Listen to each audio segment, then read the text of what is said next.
Junet. Mr. Speaker, I think... Yes. Mr. Speaker, I think this matter is settled by your last statement, that you need to write to the President to agree, to tell him that the House has agreed with his communication, because what members are asking for, Mr. Speaker, when a bill goes through the third reading and it is taken for assent to the President, that bill is no longer ours. It is now with the President. Mm-hmm. Before the third reading, we have all the powers within Parliament here to either withdraw it or push it aside or whatever we want to do with it. The question that they are asking is, where is the graveyard? Where is the grave? Is it in Parliament or in the State House? The grave of this bill is in the State House, Mr. Speaker, the burial rights. So you communicate to him that we have agreed with him all the clauses he has deleted, and please take it and bury it there and don't return it back again, Mr. Speaker. That's the communication. Yes, Majority Leader. Thank you, Honorable Speaker. Honorable Speaker, Junet has put it very well, because not being a lawyer, he has done very well.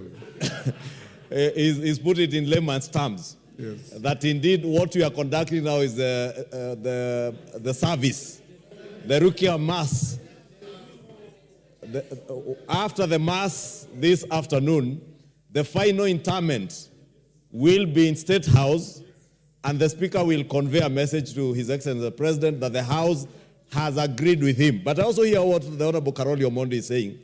And probably, Honorable Speaker, if, and I say if, we were under ordinary circumstances, there are probably certain things, like the tax amnesty that was being granted to Kenyans, that maybe the Honorable Karoli Omondi or any other member of this House would have sought to save from this bill, and then the Honorable Speaker would have had something to present to the President, negating his reservation, because what has happened with this, the death of this finance bill, Kenyans who are going to enjoy tax amnesty for the next 1 year will now not enjoy that tax amnesty.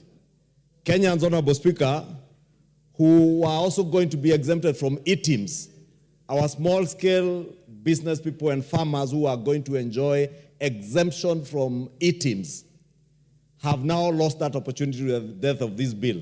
But, Honorable Speaker, maybe is some of the learnings that we will continue to learn as a country, that when we consider bills in this House, and Honorable Speaker, I think the questions that are being asked to you by the member for Keio South, the member for Suba South, and also the issue raised by Senior Advocate Otiende Amolo, are critical in informing Kenyans, Honorable Speaker.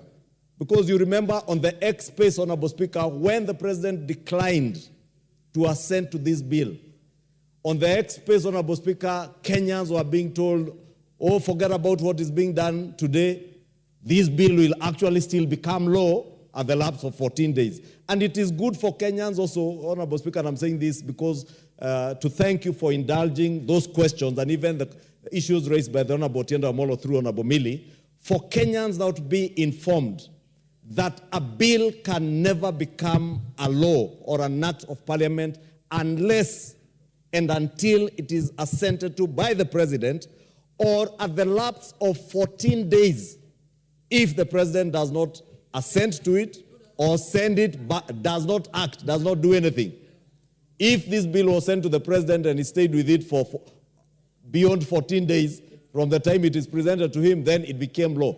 And Honorable Speaker, these are some of the untruths and falsehoods that were being peddled out there, Honorable Speaker. And because, Honorable Speaker, as we said during the Kamukunji, in a way, just like the President considered that his government had failed Kenyans in terms of being able to communicate, even ourselves as a House, Honorable Speaker, and I said this in the Kamukunji and in our leadership meeting, we have also failed in communicating and letting Kenyans know what actually goes on in this House, Honorable Speaker. I remember many Kenyans